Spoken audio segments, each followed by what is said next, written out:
question number 17. So question number 17 talks about discuss the current challenges and achievements in the field of education and health in Uttar Pradesh. Uttar Pradesh में शिक्षा एवं स्वास्थ्य के क्षेत्र में वर्तमान चुनौतियों एवं उपलब्धियों पर चर्चा कीजिए। We have to discuss this 12 marker question for 200 word. 200 word में हमें इस क्वेश्चन के आंसर को डिस्कस करना सिग्निफिकेंटली। नाउ ऐसे नो उत्तर प्रदेश एक सिग्निफिकेंट स्टेट है। टाइम एंड अगेन हम बार बार डेटास को ऑन पर्पस रिपीट कर रहे हैं कि उत्तर प्रदेश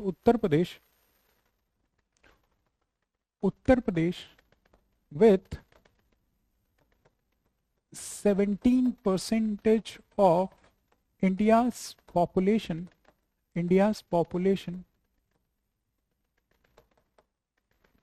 holds due importance in improving the Human Development Index of India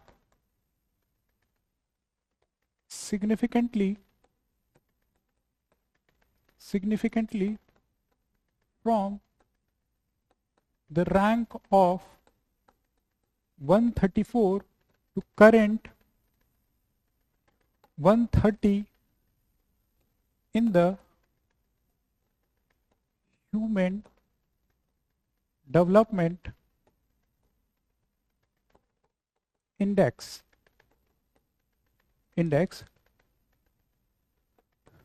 Thus, HDI premised on Human Development Index premised on education and health is largely reflected through performances of UP in health and education.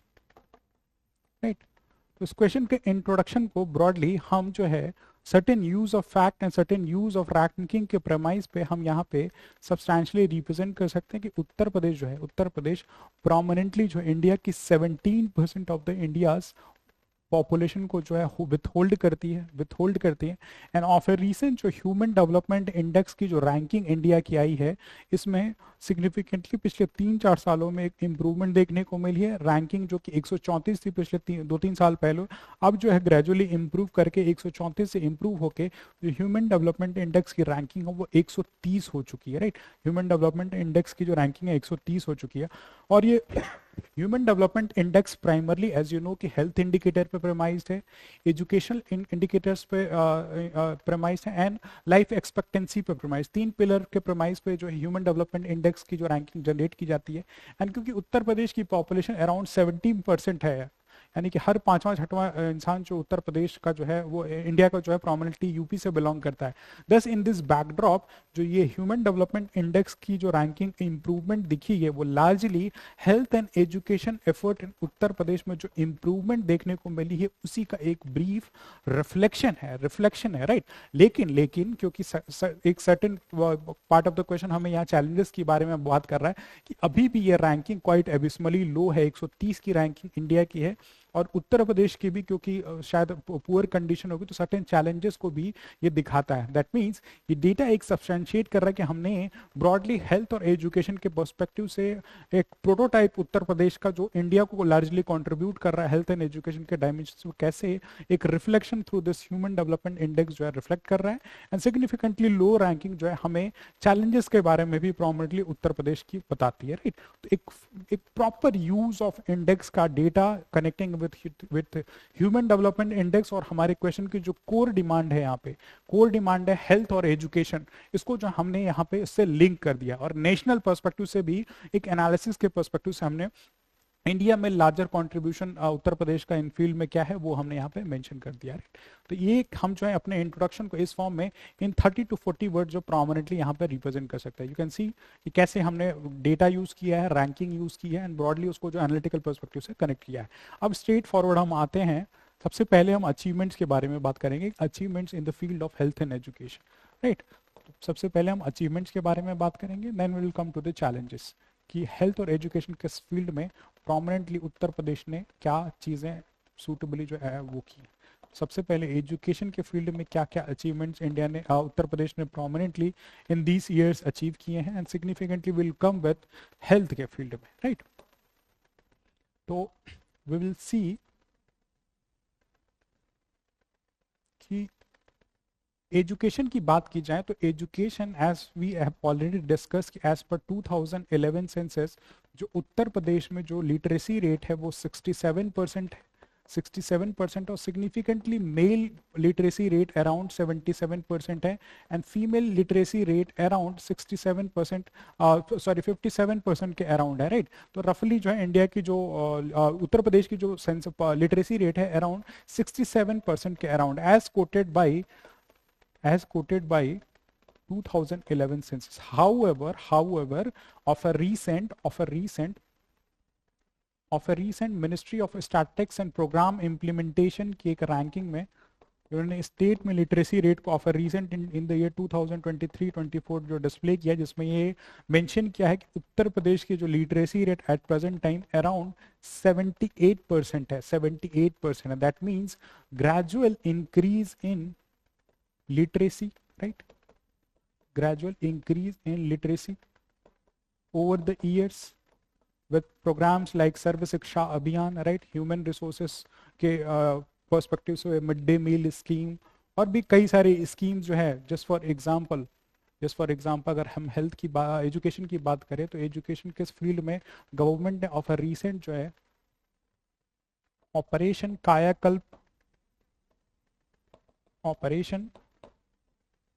कायाकल्प जो है school education system को reform करने के लिए ये operation कायाकल्प को जो एग्जीक्यूट किया था, जिसमें वी विटनेस कि अराउंड 2500 स्कूल का जो इंफ्रास्ट्रक्चर है इसको सिग्निफिकेंटली इम्प्रूव किया गया है।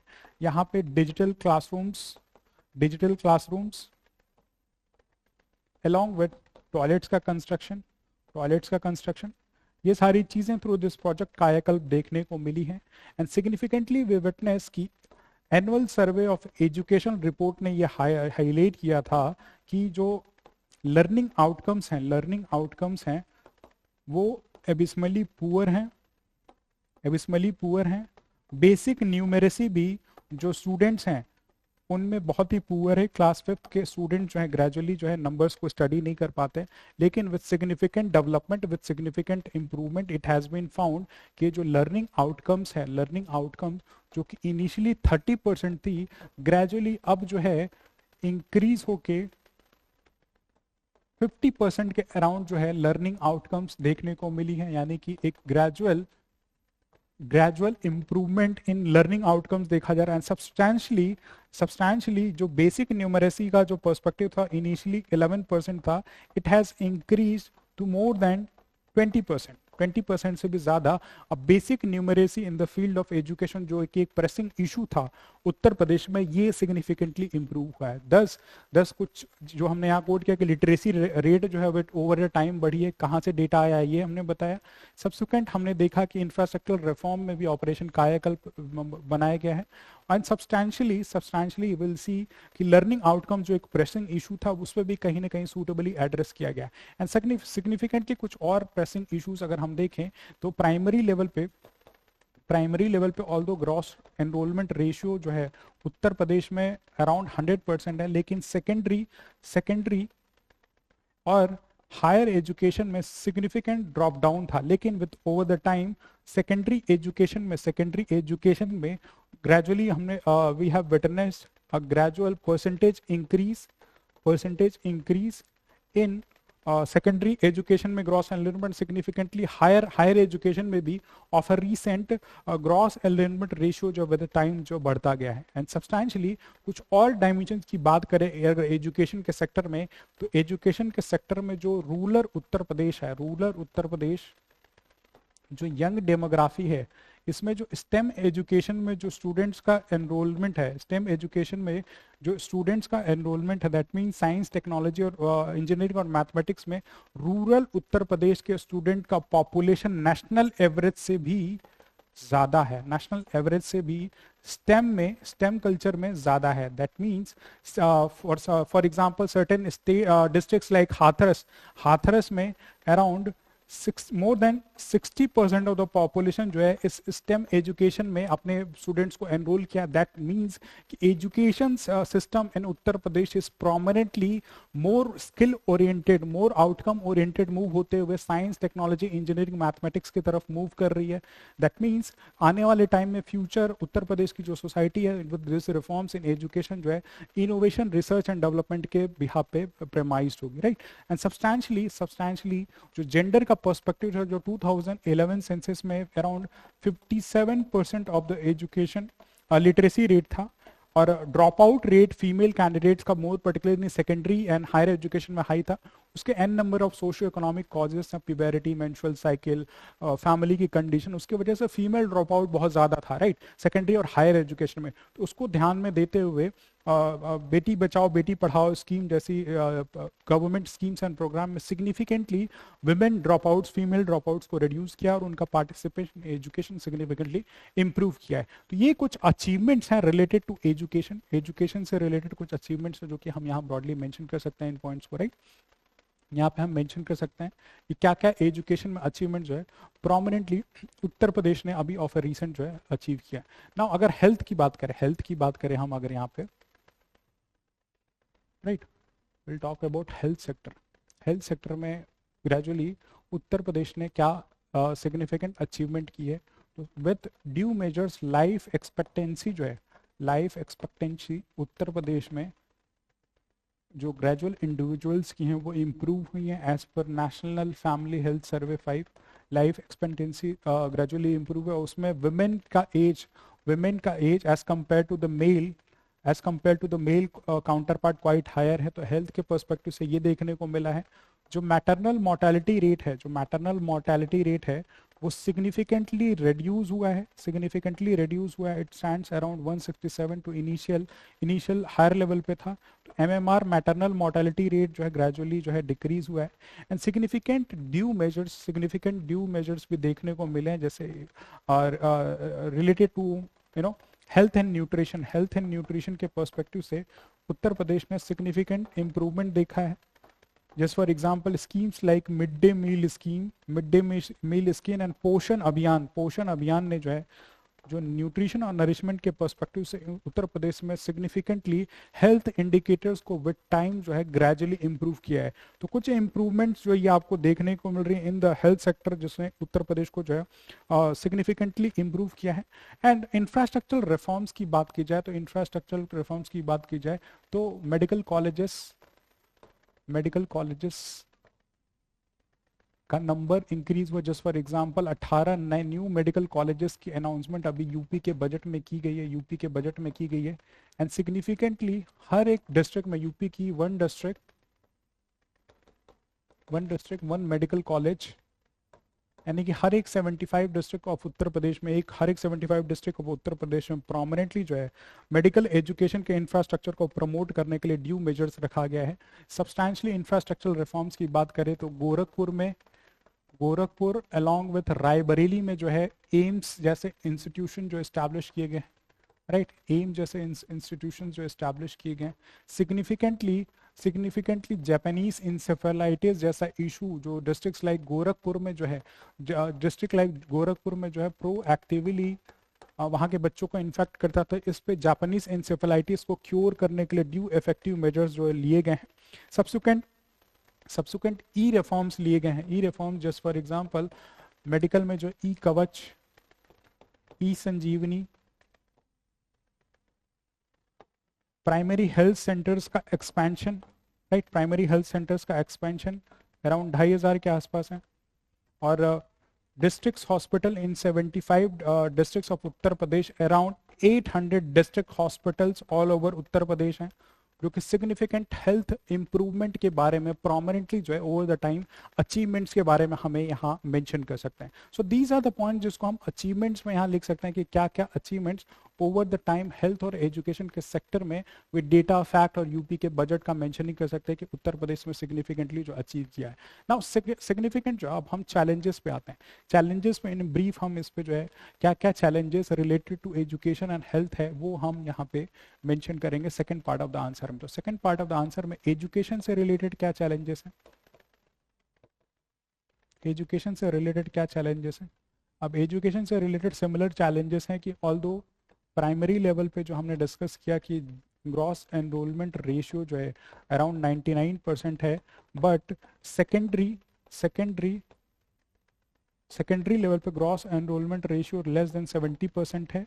और हायर एजुकेशन में इट इज लेस देन 25%। 25% में एक सिग्निफिकेंट ये पर्सपेक्टिव है। सिग्निफिकेंटली जो gender inequity regarding education access ये अभी भी significantly high, gender inequity, right. Significant teacher to people ratio जो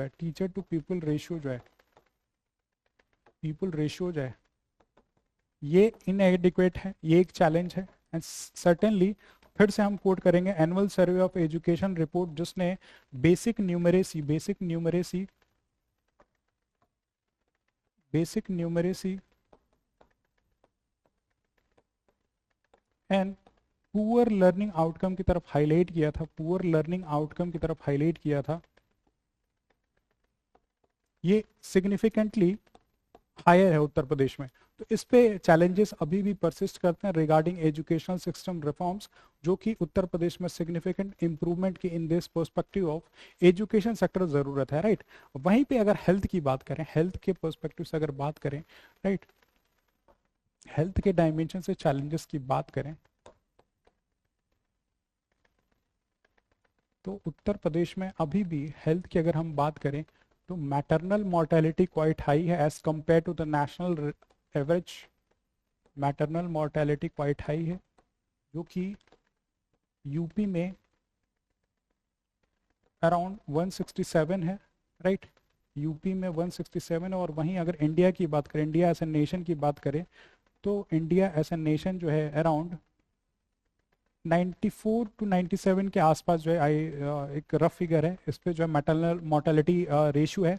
तो कहने की कंपैरिजन की बात यह है कि इस उत्तर प्रदेश में अभी भी हेल्थ के पर्सपेक्टिव से जो मैटरनल मोर्टेलिटी रेशियो है वो सिग्निफिकेंटली हायर है as compare to the national level, right, as compare to the national level. और जो हमारा जो ड्रीम है, जो गोल है, वो इस मैटरनल मोर्टेलिटी रेट को नेशनल लेवल पे बाई 70 तक लेके जाना है, 70 तक लेके जाना है। दैट मीन्स हायर आपकी जो है मैटरनल मोर्टेलिटी रेशियो है। सिग्निफिकेंटली इन्फेंट मोर्टेलिटी रेशियो भी उत्तर प्रदेश में सिग्निफिकेंटली हायर है as compare to the national level, right. तो ये एक हेल्थ के पर्सपेक्टिव से बहुत हायर है। सिग्निफिकेंट उत्तर प्रदेश में जो माल नरिशमेंट का इशू है उसमें स्टंटिंग से मोर देन 35% ऑफ द मतलब children of Uttar Pradesh suffered from stunting. And similarly wasting से भी अराउंड जो है 17% के आसपास जो है उत्तर प्रदेश की पॉपुलेशन सफर करते हैं। यानी कि मॉल नरिशमेंट का perspective quite rampant and higher है, right, quite rampant and higher है। Beyond that prevalence of communicable and non communicable diseases significantly incident per person higher है। जस्ट फॉर एग्जांपल अभी भी prevalent issues like Japanese encephalitis Gorakhpur में देखने को मिलता है, राइट। तराई का रीजन है, इसकी वजह से जापानीज इंसेफेलाइटिस इन गोरखपुर क्वाइट हायर है। लखनऊ में फॉर एग्जांपल जो है डेंगू का आउटब्रेक देखने को मिला था, डेंगू आउटब्रेक देखने को मिला था। एंड सब्सटैंशियली जो पर कैपिटा जो पॉपुलेशन है उसके हिसाब से जो बेड्स की availability there are 0.7 beds available for a person Uttar Pradesh, यानी कि एक बेड भी ढंग से एक पेशेंट के लिए अवेलेबल नहीं है उत्तर प्रदेश में एडमिट होने के लिए, तो इंफ्रास्ट्रक्चरल रिफॉर्म की अभी भी जरूरत है. More number of hospital, more number of beds and more medicine need to be given for health sector to address the issues related to health sector in Uttar Pradesh, right. तो ये कुछ प्रेसिंग इश्यूज हैं, pressing issues हैं, challenges हैं जो हम यहाँ पे मेंशन कर सकते हैं कि ब्रॉडली उत्तर प्रदेश में क्या क्या चैलेंजेस एसोसिएटेड है. दस इन द फर्स्ट पार्ट हमने अचीवमेंट्स को एड्रेस कर लिया, इंट्रोडक्शन दे लिया, और इन अचीवमेंट्स के बाद हम जो है challenges in health and education में क्या है उनको सुटेबली यहाँ पे रिफ्लेक्ट किया. Thus in the conclusion part we can write Uttar Pradesh have significantly improved its education and health sector. However, there much of the things it still needs to be done regarding effective implementation of the policies and programs. More and more infrastructural reforms, along with generating awareness among the masses, so that the broader human development index of Uttar Pradesh as well as India can significantly improve, and India not only tends to improve in the economic size, rather broader socio-economic indicators, right. तो conclusion वाले part में हम लिख सकते हैं कि ये सारे ड्यू मेजर्स लेने की जरूरत है ताकि इंडिया जो है सिर्फ एक इकोनॉमिक साइज में ही बड़ा ना हो, इकोनॉमिक साइज में ही ना बड़ा हो, रेदर जो सोशियो इकोनॉमिक सामाजिक आर्थिक परिदृश्य है उत्तर प्रदेश का या भारत का, वो भी विद टाइम जो है विद इस इफेक्टिव मेजर जो है suitably and effectively implement and हो सके उत्तर प्रदेश में, right. Next question, that is question number 18. Question number 18 talks about analyze the implementation challenges. Analyze the implementation challenges of Ayushman Bharat scheme in Uttar Pradesh. Uttar Pradesh में आयुष्मान भारत योजना के कार्यान्वयन संबंधित चुनौतियों का विश्लेषण कीजिए. एक 12 marker question with 200 word answer limit, right. 12 marker with a 200 word answer limit. Subsequently central sponsored schemes like Ayushman Bharat scheme में के implementation से related क्या challenges है उत्तर प्रदेश में prominently, उसे हमें जो है discussion करना. Now straight forward will come to the introduction part of this question कि introduction part में हम क्या introduce करेंगे. So we'll straight forward talk about Ayushman Bharat scheme. Ayushman Bharat scheme intends to provide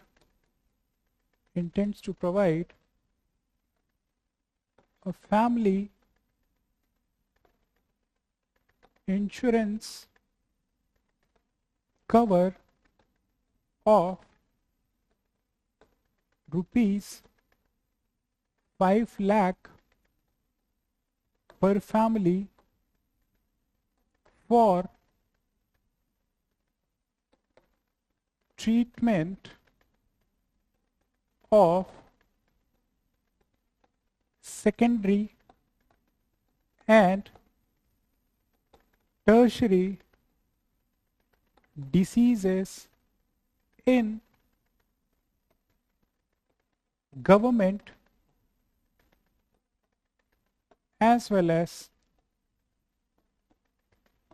private hospitals, right. तो हमने introduction part में straight forward address कर दिया है कि आखिर आयुष्मान भारत स्कीम क्या है. आयुष्मान भारत स्कीम एक फैमिली इंश्योरेंस कवर है जो कि पर फैमिली 5 लाख रुपीस तक का इंश्योरेंस जो है प्रोवाइड करती है. किस लिए प्रोवाइड करती है? For the issues related to secondary and tertiary diseases. किसी फैमिली मेंबर को अगर कोई सेकेंडरी या टर्शरी डिसीजेस से सफर कर रहा है तो उससे रिलेटेड ट्रीटमेंट के लिए एक इंश्योरेंस कवर जो है ये आयुष्मान भारत स्कीम कवर करती है, और इसके एम्बिट में government hospital as well as private hospitals दोनों ही इंक्लूडेड है, right. So it is basically a cashless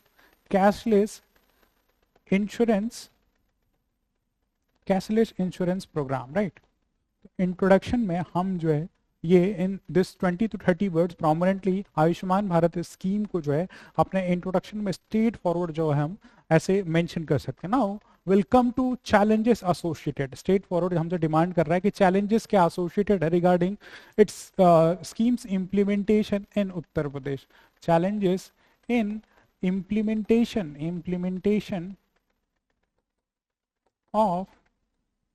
of Ayushman Bharat scheme in Uttar Pradesh, क्या क्या चैलेंजेस एसोसिएटेड है?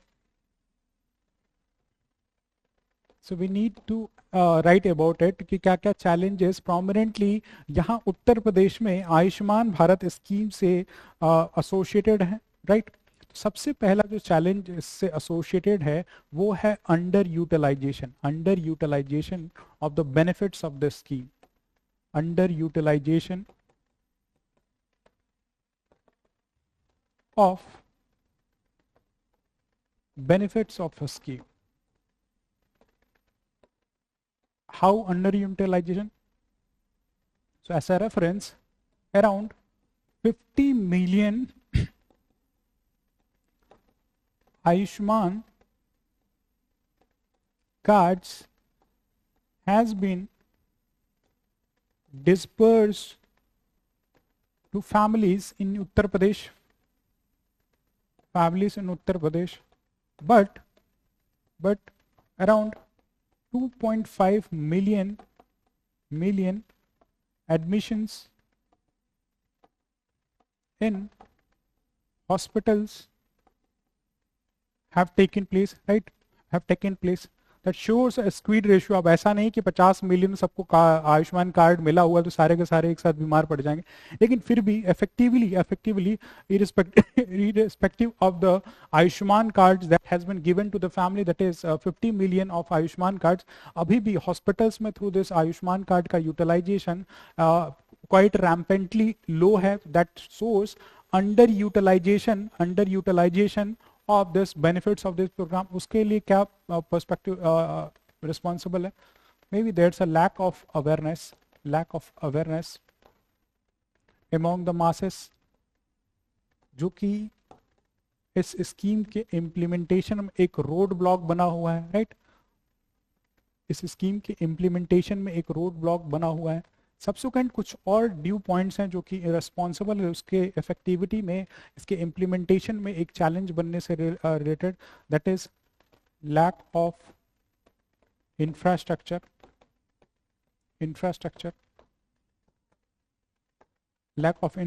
इन द सेंस बिकॉज ये आयुष्मान भारत स्कीम जो है through the use of Aadhaar and mobile based authentication के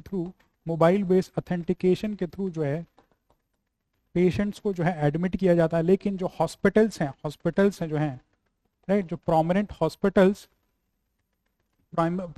hospitals they don't have suitable infrastructure to enforce the core tenets of this scheme. Just for example, किसी के पास computer नहीं available है या human resource की शॉर्टेज इन हॉस्पिटल्स में, that leads to ineffective implementation of this scheme. Substantially there's an issue of corruption का एक issue जो है quite rampant है. Regarding implementation of the scheme. Just for example, of a recent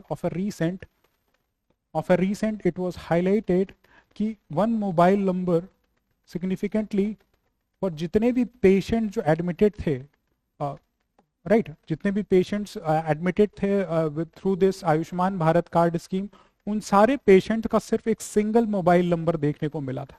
single mobile number. That means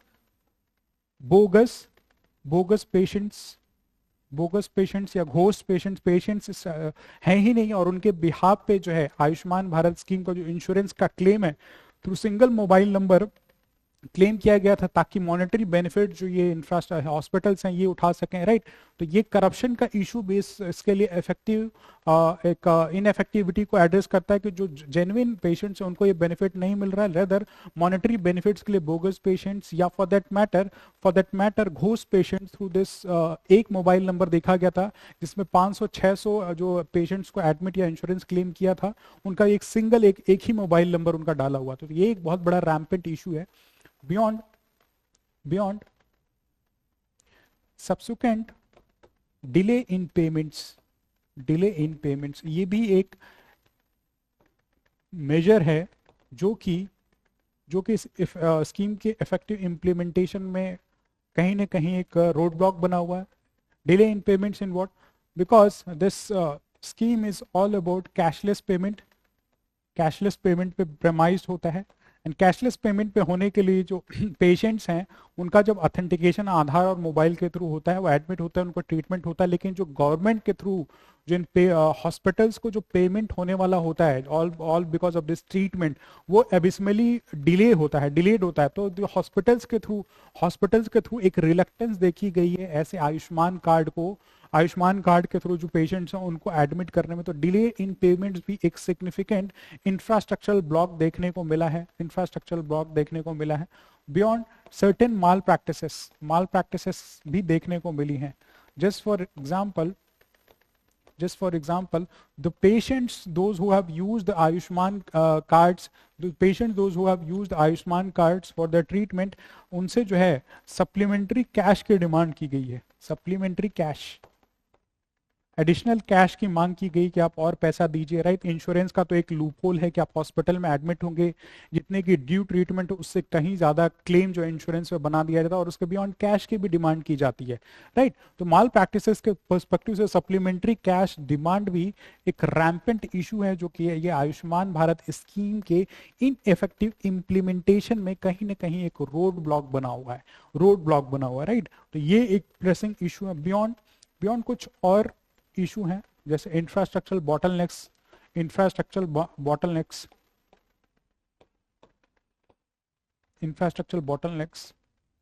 just for example, हर एक individual को the individuals as discuss की 55 million जो आभा कार्ड, आयुष्मान भारत कार्ड जो है, आभा कार्ड जो दिए गए हैं, और इन पेशेंट्स के एडमिशन का authentication through Aadhaar and mobile होता है.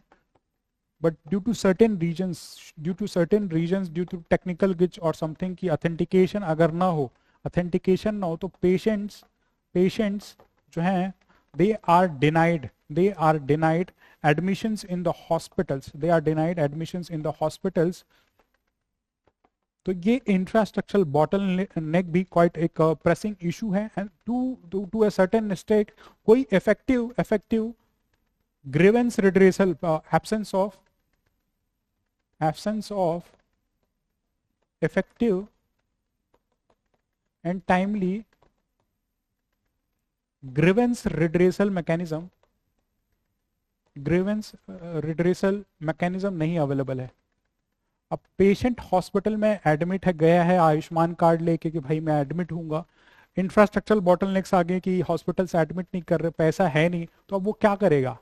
ग्रीवेंसेस रिड्रेसल ऐसा है नहीं कि तुरंत जाके कंप्लेन करो, तुरंत फिर उसको एडमिट किया जाए. तो ऐसे इफेक्टिव और टाइमली, पेशेंट मर रहा है या कोई डिसीज से सफर कर रहा है तो वो जाके कंप्लेन रजिस्टर कराएगा, तब तक पेशेंट की डेथ हो जाएगी. तो ये ग्रीवेंस रिड्रेसल मैकेनिज्म जो absence of grievance effective redressal mechanism जो कहीं ना कहीं एक बॉटलनेक है, एक इफेक्टिव बॉटलनेक है, जो कि इस स्कीम की इनइफेक्टिव इंप्लीमेंटेशन के लिए एक रिस्पॉन्सिबल फैक्टर्स है. Thus these are the points that we can write prominently for lack of or challenges in the effective implementation of Ayushman Bharat scheme in Uttar Pradesh.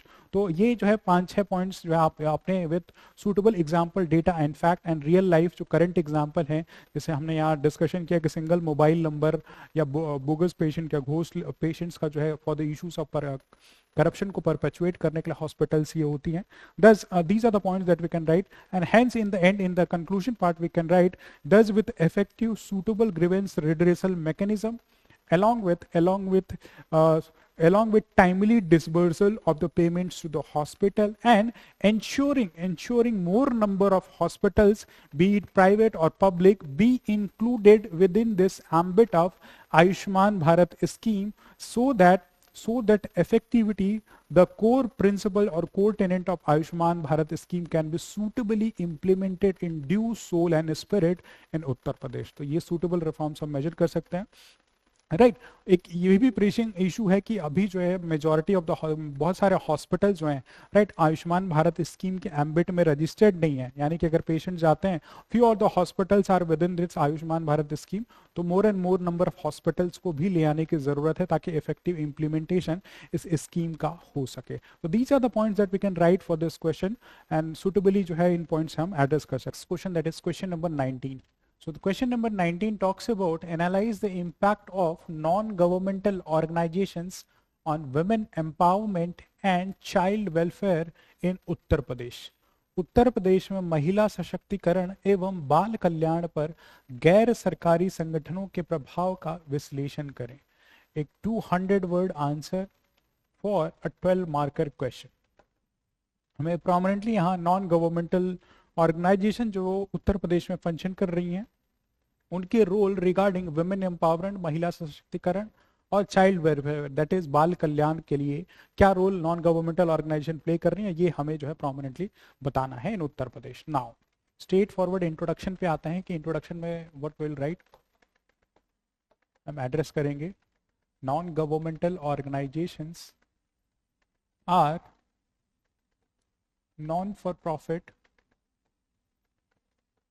non-for-profit organizations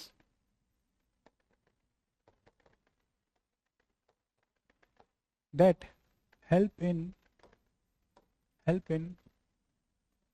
bridging development issues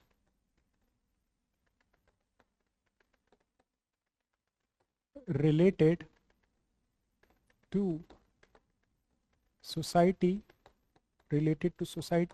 environment, and marginalized section of society. Thus, non-governmental organizations in Uttar Pradesh have significantly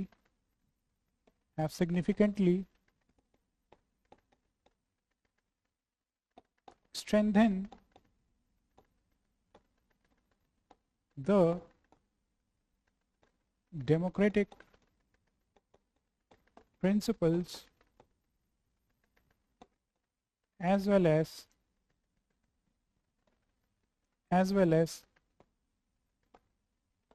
have ensured inclusive development. Right तो हम अपने जो है इस question के introduction को prominently non governmental organisation क्या हैं उनके बारे में सूटेबली एड्रेस करते हुए कि नॉन गवर्नमेंटल ऑर्गेनाइजेशंस प्रोमिनेंटली जो है एक नॉन फॉर प्रॉफिट ऑर्गेनाइजेशन है। नॉन फॉर प्रॉफिट ऑर्गेनाइजेशंस हैं जो कि प्रोमिनेंटली हेल्प करते हैं किसमें, जो भी डेवलपमेंट से रिलेटेड इश्यूज हैं उनको ब्रिज करने में प्रोमिनेंटली हेल्प करते हैं। जस्ट फॉर एग्जांपल सोसाइटी से जुड़ा हुआ कोई मुद्दा हो, पर्यावरण से, इन्वायरमेंट से, या फिर मार्जिनलाइज सेक्शन जो weaker section of the society, just for example women, children, beggars, right, ऐसे जो भी marginalize section of the society या SC STs जो भी marginalize section of the society हैं उनके डेवलपमेंट इश्यूज को एड्रेस करने में अलॉन्ग विद द गवर्नमेंट ये पार्टिसिपेट करती हैं।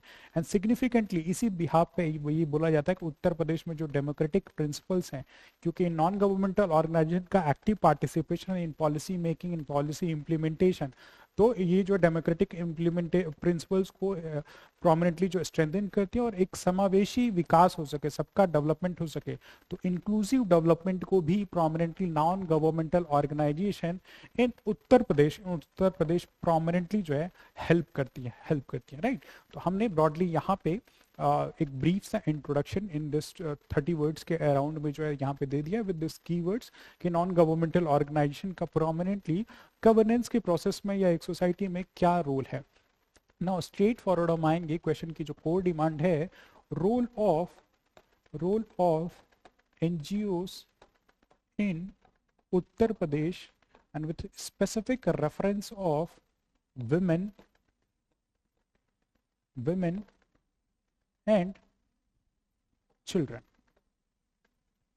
दो डायमेंशन पे क्वेश्चन है, वुमेन और चिल्ड्रन पे, तो हम स्पेसिफिकली जो वुमेन और चिल्ड्रन के डोमेन पे जो है रोल ऑफ NGOs के बारे में प्रोमिनेंटली यहाँ पे डिस्कस करेंगे कि रोल ऑफ NGOs का क्या इंपॉर्टेंट रोल है regarding with the help of NGOs। तो इसमें जो है one of the important pillar is economic empowerment.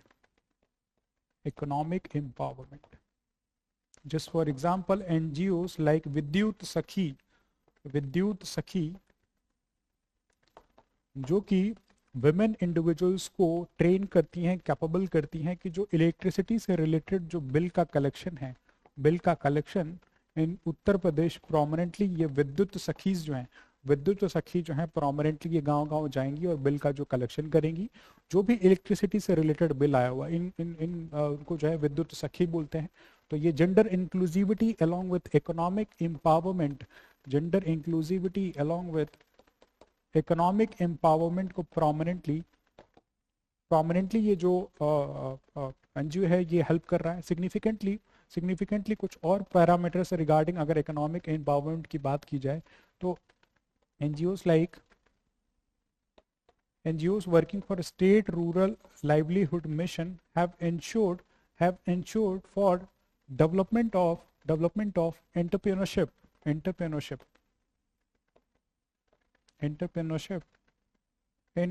Uttar Pradesh. Just for example, for matter of the districts like Sultanpur of Uttar Pradesh, यहाँ पे significantly women have been trained, जिनमें financial literacy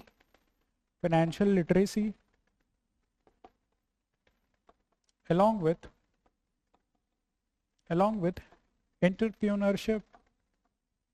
entrepreneurship को जो है gradual help मिला हुआ है, right. तो economic empowerment as well as gender inclusivity को जो है लार्जली जो है non governmental organization through their help जो है असिस्ट कर रही हैं वुमेन को रिगार्डिंग देयर एम्पावरमेंट। तो ये जो डेमोक्रेटिक प्रिंसिपल है ब्रॉडर सोसाइटी में इंक्लूसिविटी का पर्सपेक्टिव है, ये कहीं ना कहीं जो है हेल्प करती हैं, राइट। सब्सटैंशली ये नॉन गवर्नमेंटल ऑर्गेनाइजेशन जो सेफ्टी का इशू है, सेफ्टी का इशू, इनके राइट्स का इशू, वुमेन के राइट्स का इशू और एडवोकेसी में क्वाइट हेल्पफुल रही हैं, right. Just for example Uttar Pradesh के अलग अलग रीजन्स में there has been groups like Red Brigade Trust, there has been non governmental organization called Red Brigade Trust, right, जिनका सिग्निफिकेंट पर्पस ये है वुमेन को एम्पावर करना ताकि अपनी सेफ्टी एंड सिक्योरिटी को ब्रॉडली एड्रेस कर सकें। And substantially issues like sexual assault या for that matter domestic violence का जो इशू है, इसको ये आपके जो एनजीओ है रेड ब्रिगेड ट्रस्ट, ये उत्तर प्रदेश में प्रोमिनेंटली जो है इस चीज़ को एड्रेस करती है, सब्सटैंशली कुछ और नॉन गवर्नमेंटल ऑर्गेनाइजेशन, जैसे फॉर एग्जांपल उत्तर प्रदेश में एक नॉन गवर्नमेंटल ऑर्गेनाइजेशन जिसका नाम है गुलाबी गैंग, जो ऑन इश्यूज लाइक जो जेंडर बेस्ड वायलेंस है, more specific women related gender based violence, sexual trafficking और रिहैबिलिटेशन की पर्सपेक्टिव से जो भी प्रोस्टिट्यूट्स हैं या डेस्टिट्यूट्स मोस्टली जो वुमेन हैं उनकी सेफ्टी एंड सिक्योरिटी के लिए non governmental organisation Uttar Pradesh quite important role play करता आया है, right, to assure for their safety, rights and advocacy. Beyond there's one more important non-governmental organization, for example Dalit Mahila Samiti,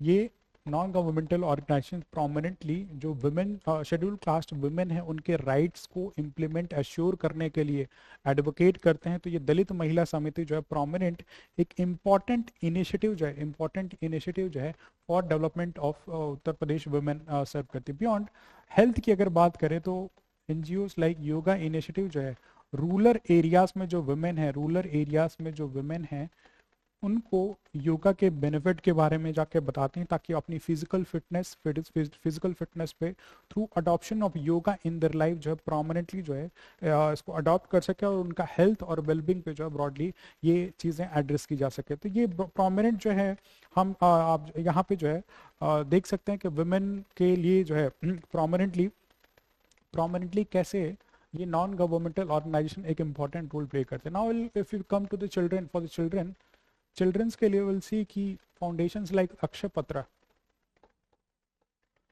पत्र ये among mid day meal scheme के through जो है nutrition needs को address करने में चिल्ड्रंस के लिए काफ़ी हेल्पफुल रहा है ये non governmental organisation. Beyond there are organisations like Milan foundation, ये adequately girl child related issues को प्रोमिनेंटली उत्तर प्रदेश में जो है इफेक्टिवली एड्रेस करता है। तो ये नॉन गवर्नमेंटल ऑर्गेनाइजेशन प्रोमिनेंटली आपकी जो है उत्तर प्रदेश में फंक्शन कर रहे हैं, राइट। फोकसिंग मोर प्रोमिनेंटली जो है गर्ल चाइल्ड इश्यूज पे, जो है इनके सेकेंडरी एजुकेशन पे, क्योंकि एज डिस्कस की जो सेकेंडरी एजुकेशन का ड्रॉप आउट रेशियो है उत्तर प्रदेश में क्वाइट रैम्पेंट एंड हाई है। इफेक्टिवली गर्ल्स के केस में, फीमेल कैंडिडेट्स के केस में, ऑल बिकॉज की एट एन एज जो है प्यूबरिटी ये फीमेल कैंडिडेट्स अटेन करती है। तो मेंस्ट्रुअल हाइजीन और बाकी चीज़ें सोशियो इकोनॉमिक पैरामीटर्स को ध्यान में रखते हुए इनका जो है ड्रॉप आउट रेशियो जो है सेकेंडरी एजुकेशन में क्वाइट हाई है। तो मिलन फाउंडेशन जो है प्रोमिनेंटली इसी चीज़ के लिए काम करता है। सब्सिक्वेंट कुछ और नॉन गवर्नमेंटल ऑर्गेनाइजेशन जैसे परदादा परदादी फाउंडेशन जो है इफेक्टिवली ये नॉन गवर्नमेंटल ऑर्गेनाइजेशन उत्तर प्रदेश में जो है बच्चों के लिए काम करता है, राइट। चिल्ड्रंस के लिए काम करता है, बच्चों के इशू के लिए काम करता है, एंड प्रोमिनेंटली ये उत्तर प्रदेश में सिचुएटेड है, राइट। ये उत्तर प्रदेश में सिचुएटेड है जिसमें फ्री एजुकेशन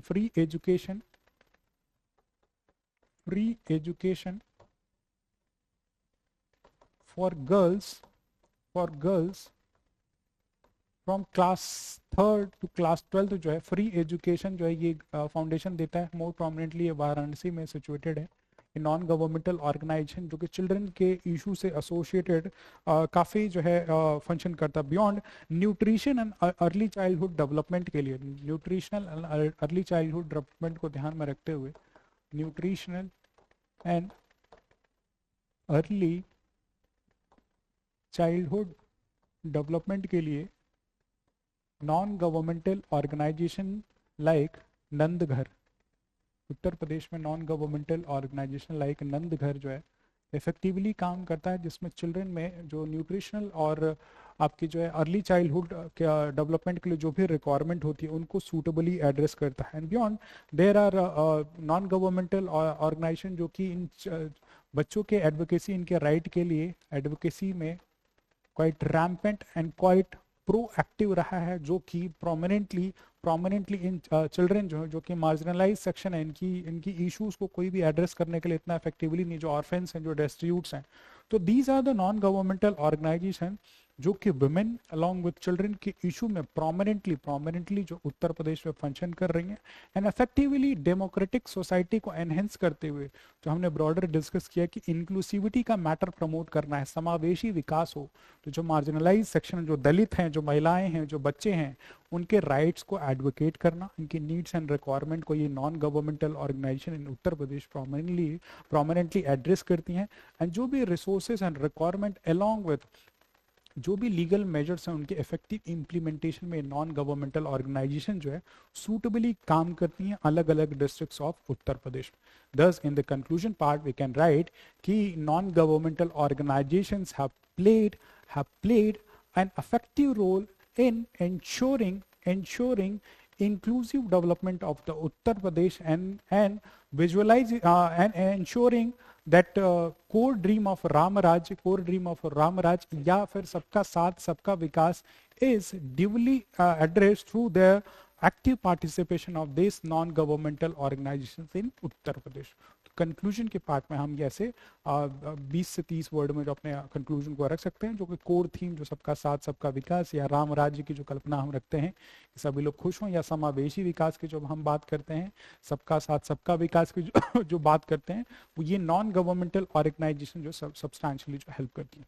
तो ये जो फैक्चुअल पार्ट में जो भी नॉन गवर्नमेंटल ऑर्गेनाइजेशन है, अगर अपने आंसर में ऐसा फैक्चुअल इनपुट आप देंगे कि वुमेन और चाइल्ड रिलेटेड इश्यूज को ये ऑर्गेनाइजेशन कैसे हैंडल कर रही हैं, तो आपका आंसर वेल एनरिच्ड होगा। So this is the discussion for all this question. It is the last question that we are going to deal for this paper 5। Paper 5 का ये लास्ट क्वेश्चन है, दैट इज क्वेश्चन नंबर 20।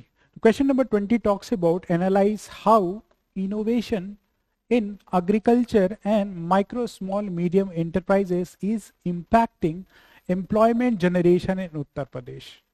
उत्तर प्रदेश में कृषि एवं सूक्ष्म लघु और मध्यम उद्योगों दैट इज एमएसएमई के नवाचार रोजगार सृजन को किस प्रकार प्रभावित कर रहा है, उसका विश्लेषण कीजिए। ये एक 12 मार्कर क्वेश्चन है फॉर 200 वर्ड आंसर, राइट। तो significantly we have to analyze over here कि एग्रीकल्चर में जो भी इनोवेशन ऑफ रिसेंट हुए हैं, या for that matter micro small medium enterprises में जो भी इनोवेशन हुए हैं, ब्रॉडली उत्तर प्रदेश में एम्प्लॉयमेंट जनरेशन के पर्सपेक्टिव को कैसे सूटेबली जो है एड्रेस कर रहे हैं, right.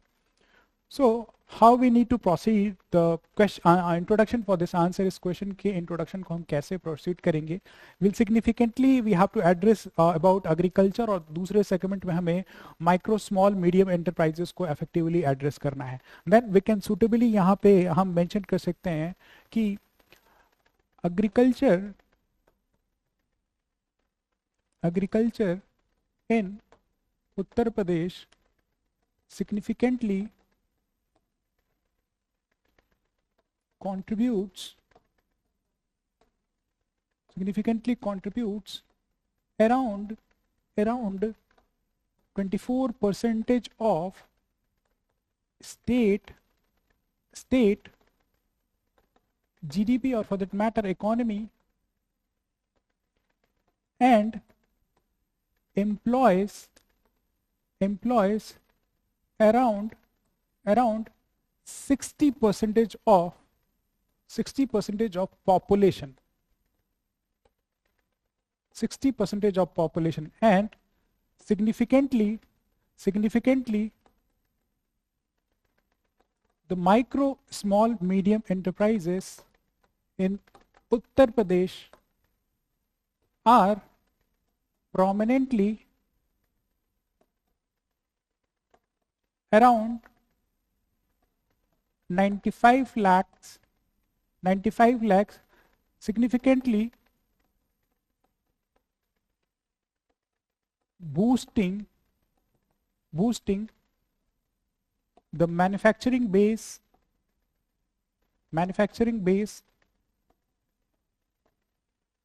as well as employment, right।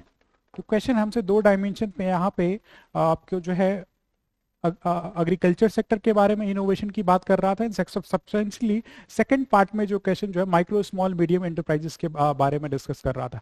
तो हमारे जो इंट्रोडक्शन पार्ट में इन दोनों ही पर्सपेक्टिव को हमने विद डेटा एंड फैक्ट जो यहाँ इन्फ्यूज किया है कि उत्तर प्रदेश की इकोनॉमी में prominently agriculture along with the micro small medium enterprises कैसे इफेक्टिवली रोल प्ले कर रहे हैं। जस्ट फॉर एग्जाम्पल हमने यहाँ पे मेंशन कर दिया कि एग्रीकल्चर का रोल जो है around 24% of annual GDP contribution जो एग्रीकल्चर से मिलता है, लेकिन सिग्निफिकेंटली जो पॉपुलेशन है उत्तर प्रदेश में मोर देन 60% ऑफ द पॉपुलेशन जो है एग्रीकल्चर सेक्टर में जो है प्रोमिनेंटली एम्प्लॉयड है। यानी कि यहां से एक रैम्पेंट इशू जो दिख के आ रहा है कि इकोनॉमिक साइज में एग्रीकल्चर कंट्रीब्यूशन एग्रीकल्चर का क्वाइट लो एंड अबिस्मल है, लेकिन एम्प्लॉयमेंट ज्यादा है। लेकिन ये अच्छी बात है या बुरी बात है? यहाँ पे जो पर्सपेक्टिव ऑफ अनएम्प्लॉयमेंट है वो है डिस्गाइज अनएम्प्लॉयमेंट, यानी कि जितने नंबर ऑफ इंडिविजुअल्स एग्रीकल्चर में एम्प्लॉयड चाहिए उससे कहीं ना कहीं ज्यादा है, यानी कि उनका इफेक्टिव कंट्रीब्यूशन एग्रीकल्चर में इतना ज्यादा नहीं होगा, राइट। तो एक एबिस्मल स्टेट दिखा रहा है कि कंट्रीब्यूशन इतना है लेकिन परसेंटेज एम्प्लॉयमेंट ज्यादा दिख रही है, more than 60%। And substantially second part में हम देखेंगे micro small medium enterprises in Uttar Pradesh में देखेंगे तो around 95 lakh MSMEs are being registered in Uttar Pradesh, जो उत्तर प्रदेश के मैन्युफैक्चरिंग बेस को सिग्निफिकेंटली जो है इंपैक्ट करते हैं एंड सब्सटेंशियली एक लार्जर एम्प्लॉयमेंट का सोर्स भी बने हुए हैं उत्तर प्रदेश में, राइट। तो इंट्रोडक्शन पार्ट में जो हाईलाइटेड कीवर्ड्स आपको दिख रहे हैं, these are the key facts that will fetch you more marks while writing the answers with the use of data and fact.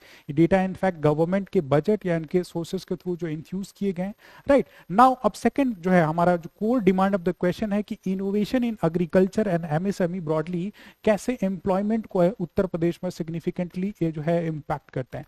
तो straight forward will come to the body of this answer में हम जो straight forward आएंगे we will write and heading over here that is impact of innovation impact of innovation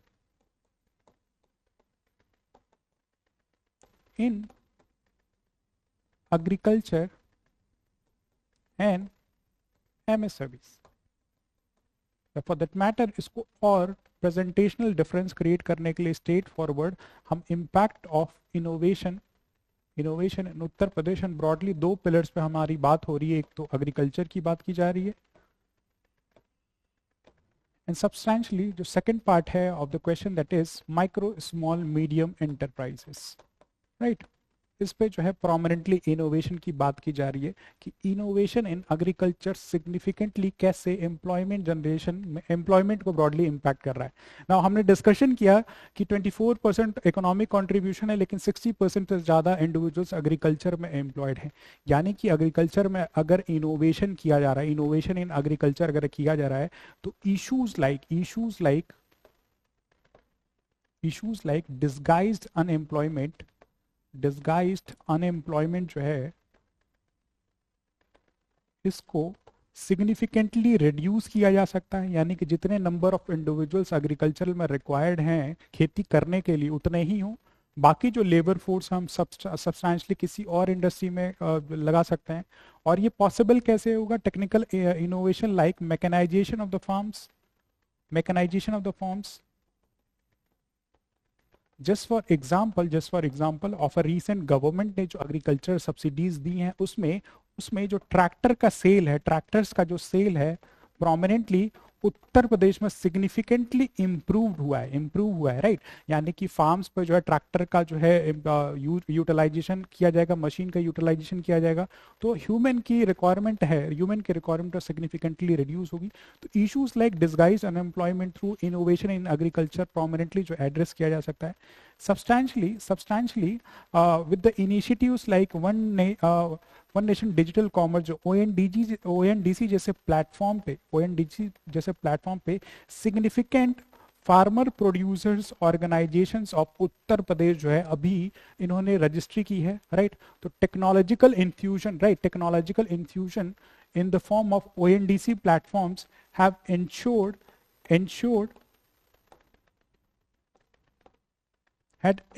ensured for greater market accessibility,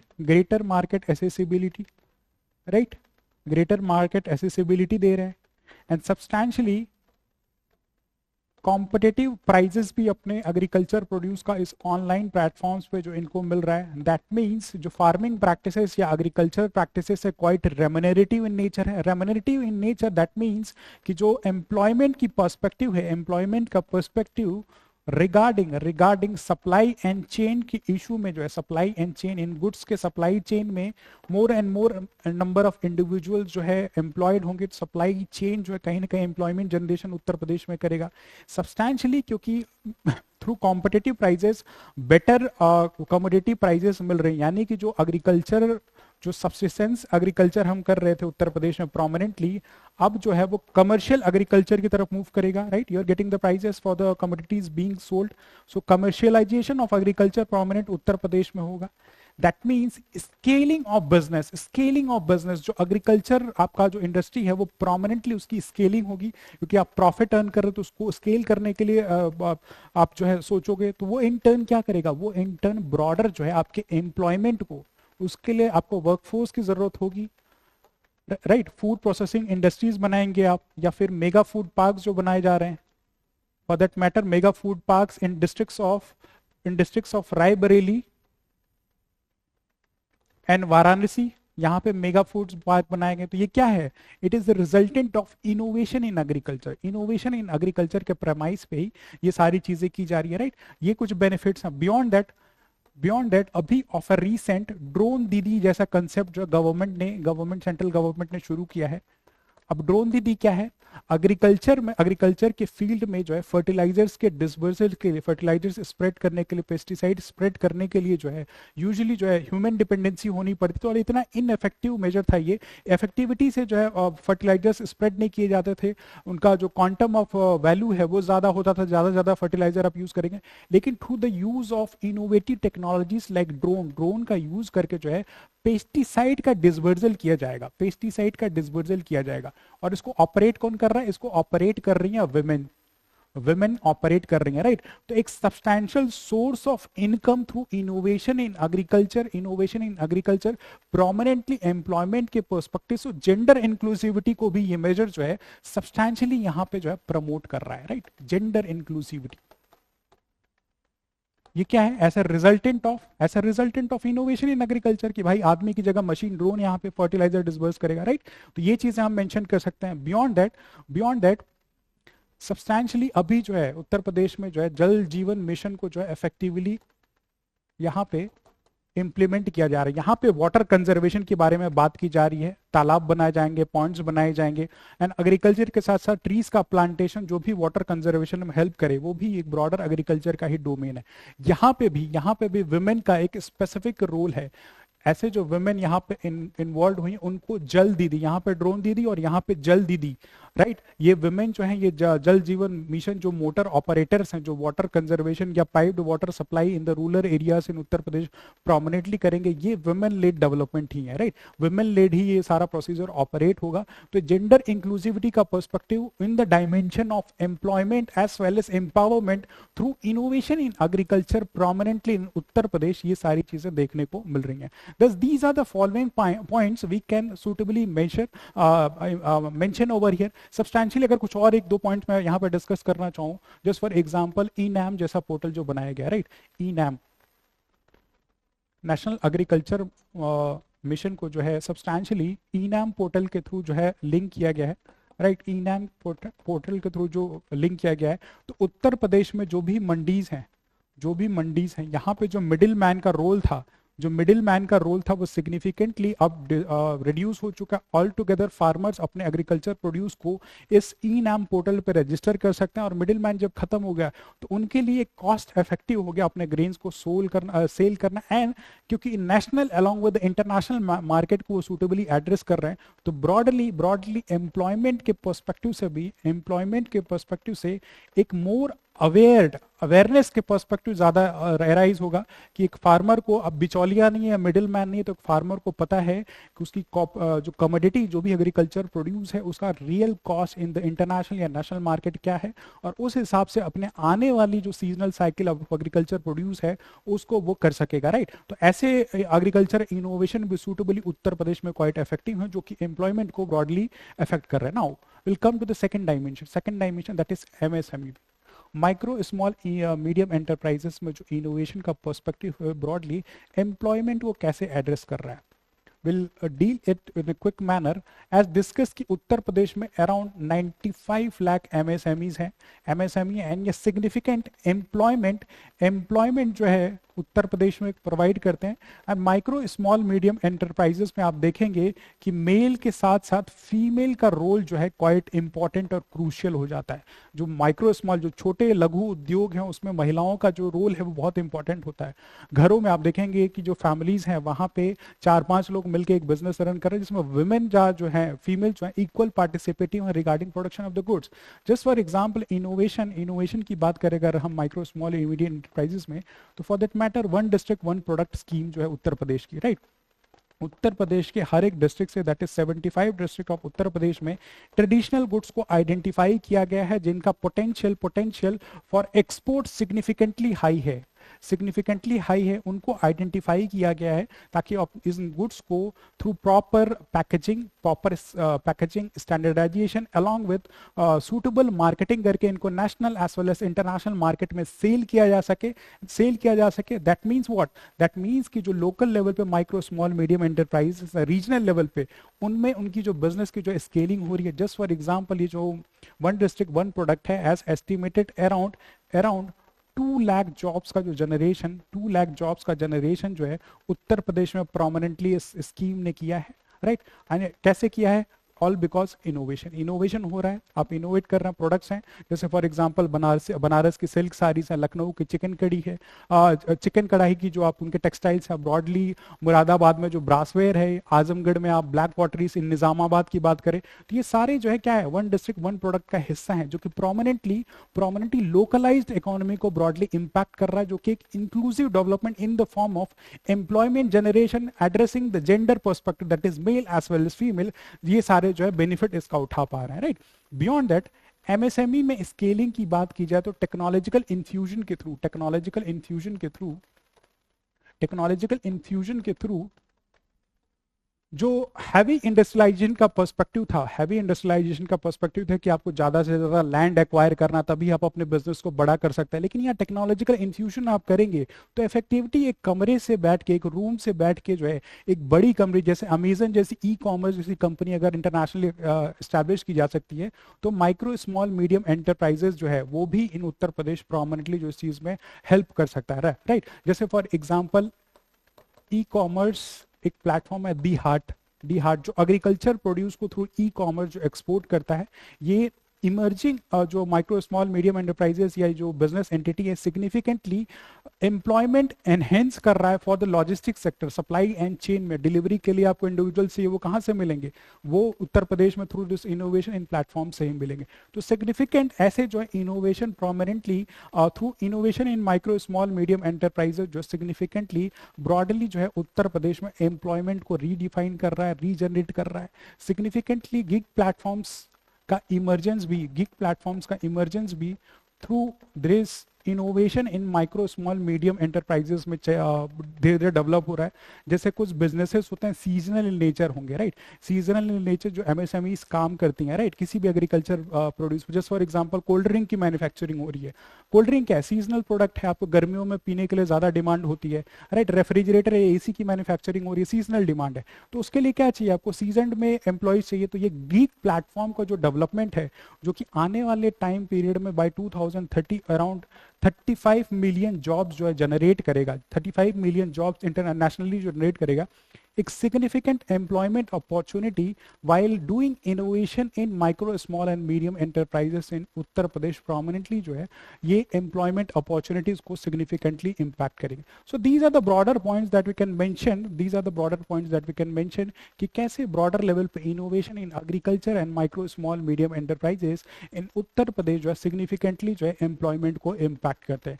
दस in the end part, in the conclusion part we can write कि although rampant innovation is being done in Uttar Pradesh, but the India's ranking in global innovation index it's still abysmally low, 34 और 39 अभी recent की जो ranking है India की।